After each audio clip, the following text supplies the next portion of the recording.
So, about 6 months ago, we made a video that covered the changes to APCSP and other AP classes such as physics and history classes.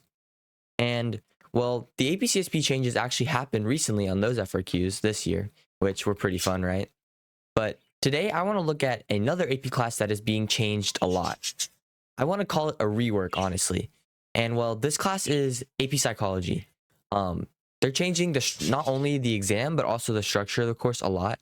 And today I just want to talk about it so that if you're taking it next year and the following years, you know what is going to happen. All right, let's dive into it. All right, so first, I just want to start talking about how AP psychology is right now before they changed it for the 2025 school year. So currently there are 9 units in AP psychology, and the exam format is MCQ and FRQ, which this exam format will still stay, but they're changing how they're going to work. So currently there is 100 MCQ in an hour and 10 minutes, and the MCQ is worth 66.7% of the exam. And then after you finish the MCQ, you move on to 2 FRQs, and you get 50 minutes for those 2 FRQs, and they're worth 33.3% of your exam. Now, I'm going to go and talk about how AP Psychology is going to be for 2025 and going forward. All right, so starting off with the course description and the course format, there are now 5 units instead of 9.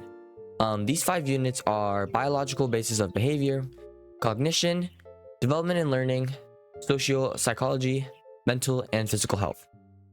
And every unit has the same amount of weighting, so you're going to have to spend a lot of time on each unit so you can master them all because they're all worth a good amount on the exam. 15 to 25% to be exact. Actually, according to Collegeboard, they found these units by researching the most commonly taught concepts in introductory psychology, and they focused the scope of the course to about 750 key terms. I'm not sure if this is more key terms than before, but that's what Collegeboard's telling us. Alright, so now let's move on to the actual AP exam changes. So as I mentioned before, they're kind of changing the exam a lot. So the exam is going to have fewer multiple choice questions, and the multiple choice questions are going to have 4 answer choices instead of 5 before. So you'll have a 25% chance, I guess, if you're guessing instead of 20%. And also you get more time. The FRQs, there's going to be 2 new FRQ types, and I'm going to go talk more about them later in the video. And the final thing to note is that this exam will be administered digitally, and I'm also going to talk a little bit about that later too. So to be exact on the MCQ, there is now 75 MCQ instead of 100, and now you get an hour and 30 minutes to do all those MCQ. This means though that the MCQ are probably gonna have longer prompts and you will have to spend more questions on them since you're getting more time but less questions. There's also going to be 2 new FRQ types that are being added, and these 2 new FRQ types are the AAQ, article analysis question, and the EBQ, evidence-based question. So let's talk about the AAQ. The AAQ focuses on identifying and talking about research design elements, and students will be given about 25 minutes for this question, and 10 of those minutes are recommended to be spent on reading the prompts that are given.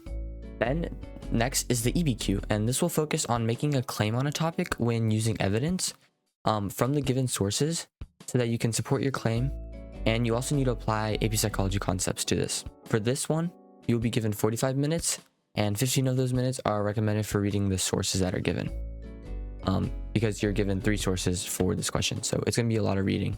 And the final thing to talk about is that the exam is going digital. Now, if you haven't heard, there are 9 AP exams that are fully going digital in 2025, and AP Psychology is one of them. So I'm not going to go in depth about that. I think we're going to make a YouTube short about that. It might already be up. It might be up later. But yeah. Anyways, one small thing I want to say about a digital MCQ format is that it will be a little faster to answer questions because now you don't have to spend time bubbling through all of them. You can just click them and move on like that.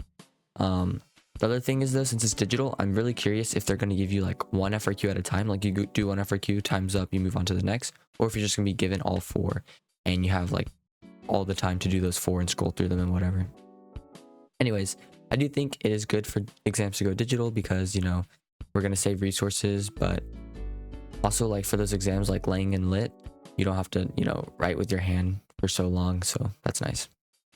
But anyways, that's all the new AP Psychology changes, and yeah, let me know if you're planning to take this new course, how you think the changes are. You think if it's like a buff or a nerf to the class? Let me know in the comments below. I personally do not have plans on taking this class, but the changes look pretty good to me overall. I'm also going to link all the changes in the description of the YouTube video. Anyways, if you enjoyed the video, if you learned something new, please make sure to hit the like button and also the subscribe button. Alright, see ya.